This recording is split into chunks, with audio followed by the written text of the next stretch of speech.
Bem-vindo à redação. Oi Barreto, bom dia Sérgio, bom dia Marvel, bom dia para todo mundo que está acompanhando a redação. Na verdade, a gente já acompanhou parte do treino do técnico Jorge Jesus, que é um protocolo aqui no Flamengo, né? A gente tem direito a acompanhar os primeiros 15 minutos, o aquecimento, e a coletiva hoje foi bem cedinho. Na verdade, todo o dia do Flamengo foi antecipado por conta do calor que está fazendo no Rio de Janeiro. Acho que o Jorge Jesus ainda está se ambientando com esse clima mais quente, né? Esse clima carioca de verão fora de época, então ele antecipou em 1 hora toda a agenda do Flamengo. Então, por exemplo, a coletiva hoje começou super cedo, às 8h15 da manhã. A gente teve a entrevista coletiva do Gabigol e às 9h os jogadores já estavam no campo. A gente teve a oportunidade de ver ali só o aquecimento, né? Uma troca de passes.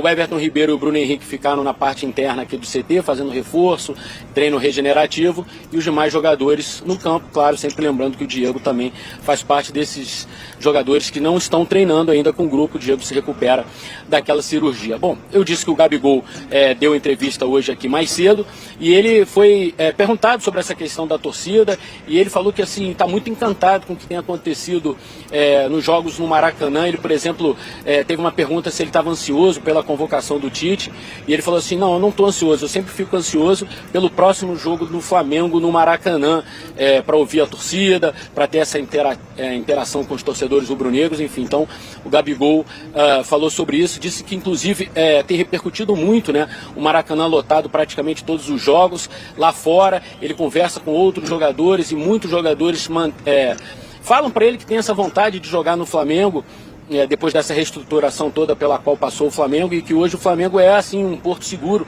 para muitos jogadores que atuam fora, brasileiros ou não, e que se encantam com o que vem na televisão, enfim, com o que tem acontecido pelo menos nesses últimos 2 meses.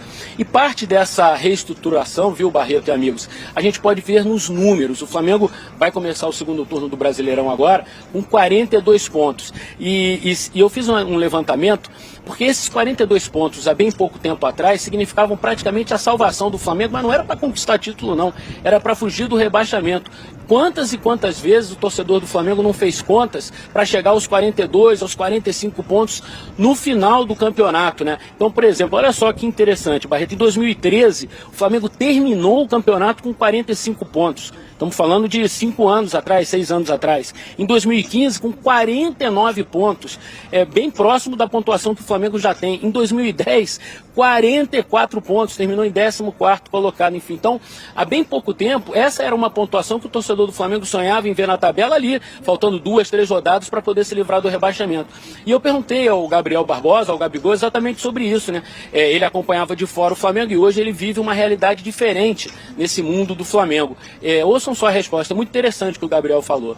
O Flamengo vem no crescimento, eu acho que não só dentro do campo, mas em termos de gestão já há algum tempo vem mudando o seu jeito e não está aqui nesse estágio de contratar jogadores grandes à toa, né? Então acho que foi um grande trabalho da presidência, agora dessa nova diretoria, em contratar jogadores que primeiramente queriam vestir a camisa do Flamengo. Todo mundo que está aqui, óbvio que é jogador, tem seu contrato, mas é fã do Flamengo, fã da torcida.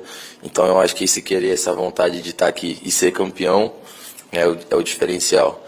Creio eu, se continuar assim, o Flamengo vai crescer ainda mais, o seu nível de torcida vai aumentar, e cada vez que a torcida aumenta, os jogadores querem vir. A gente vê sempre entrevistas de jogadores que estão lá fora e querem vir para cá. Eu espero que eles venham logo para poder ajudar a gente. É bem interessante a resposta do Gabigol, né, esclarecido e tudo. E uma última informação, viu, Barreto? A gente lembra que o Flamengo enfrenta o Cruzeiro na abertura do segundo turno do Campeonato Brasileiro nesse sábado no Mineirão. É provável que a gente tenha um grande público, né? O Cruzeiro tem feito uma promoção bem bacana de ingressos lá para atrair o torcedor. O Cruzeiro está precisando dessa força popular no Mineirão, então é capaz de a gente ter um bom público no Mineirão sábado. Uma última informação, o Globoesporte.com publicou agora há pouco uma notícia do Fred Uber sobre o interesse do Flamengo no volante Fred Guarim, colombiano, de 30 33 anos, ele está livre no mercado e por isso o Flamengo pode contratá-lo e inclusive inscrevê-lo na semifinal da Libertadores. Isso é uma notícia do Fred Uber. Eu tentei apurar também, tentar trazer mais detalhes, mas ainda não consegui outras respostas não, mas quem quiser clicar lá no Globoesporte.com, tem mais detalhes dessa notícia, desse interesse do Flamengo, nesse bom volante colombiano, Guarín, de 33 anos, com uma passagem bem marcante no Internacional de Milão. Viu, Barreto e amigos? Maravilha, Eric. Obrigado pelas informações. Essa história do Gabigol falar de que tem gente que é fã do Flamengo mesmo, sem ser necessariamente torcedor, talvez esteja alinhada com o que aparece na pesquisa, né? Uhum. Não sei. Claro que assim, a gente está só levantando tese, que a pesquisa não indica o porquê de cada crescimento. Aquela resposta espontânea. Qual o seu clube? A pessoa nem... sou Flamengo.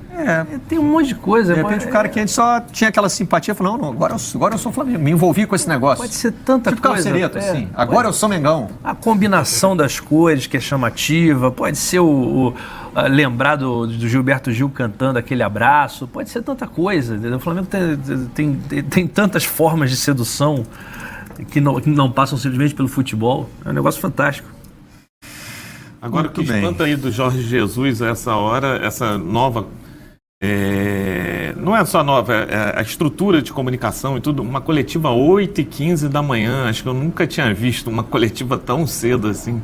Antigamente a gente entrava no campo, agora o Eric teve que sair do treino para falar, né? Falar sobre o que vai acontecer. O treino está rolando e a gente não está vendo. Isso tudo eu acho muito estranho. Mas isso é do Brasil. Isso já é antigo, e é no Brasil inteiro, não é esse treinador. Eu só fico espantado, né? Porque antigamente a gente entrava nos treinos, empurrava a Brasília do Chuchu, quando o Botafogo foi campeão, o Iranildo, né? Tá pensando o que Está aumentando sim e está causando insatisfação na torcida do Flamengo. Tem mais um jogo aí com lotação esgotada, né? Flamengo e Grêmio já não tem mais ingressos. Até ontem já tinha mais de 50 mil ingressos vendidos, mas quem está tentando comprar ingresso hoje já não está conseguindo. E existe um grande debate dentro da torcida do Flamengo sobre os critérios para conseguir o ingresso, por causa das regras do sócio-torcedor. Quando você chega a um nível de interesse como o que existe hoje, é muito difícil, se não impossível, evitar a insatisfação. Sim. Porque os critérios objetivos de quem é que vai conseguir o ingresso, eles vão passar por algum grau de aleatoriedade. O clube vai precisar fazer escolhas, né? O Flamengo optou por disponibilizar mais ingressos para os patamares mais altos do plano de sócio-torcedor, as categorias mais altas. Lei da oferta e demanda na veia. Mas também tem uma recompensa para quem comprou pacote de ingressos para o Brasileirão. Uhum. Então, não é justo dizer que só os torcedores, os sócios-torcedores de planos caros estão conseguindo ingressos. Mesmo torcedores de categorias inferiores. Eu falo inferiores, mas é só questão de preço, né, gente? Acho que já garantiu. Mas quem comprou o combo do Brasileirão teve direito a comprar o ingresso da Libertadores. É um sistema de recompensas também, né? Na verdade, o sistema de sócio-torcedor, ele funciona meio que assim como um programa de milhagem, né? Uhum. Ele te dá benefícios pela sua... É um programa de fidelidade. Programa de milhagem seria errado dizer, mas é um programa de fidelidade. Quanto mais você participa. Agora, a queixa do torcedor do Flamengo, de alguns torcedores do Flamengo que não... Aliás, alguns não, muitos, que não estão conseguindo ingresso, é que já contribuem... Eu vi um depoimento hoje de um amigo meu dizendo que contribui há 5 anos pagando R$ 129 e que não conseguiu ingresso para esse jogo.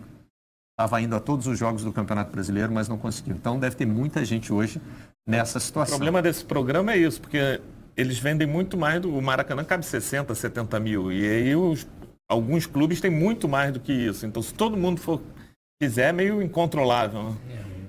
Hoje eu até ouvi um argumento legal assim do... Mas é melhor do que antigamente, que nós lembrávamos há 10 anos atrás, que tinha cenas de venda de ingresso na final, que era a polícia, o torcedor ficava num sol fortíssimo, desmaiava, e daqui a pouco vinha bomba de gás lacrimogêneo. A gente nunca sabe. Eu lembro da final do Mundial, Corinthians e Vasco, em 2000, em São Januário, virou uma praça de guerra. E brigando, cavalaria, correndo atrás de torcedor.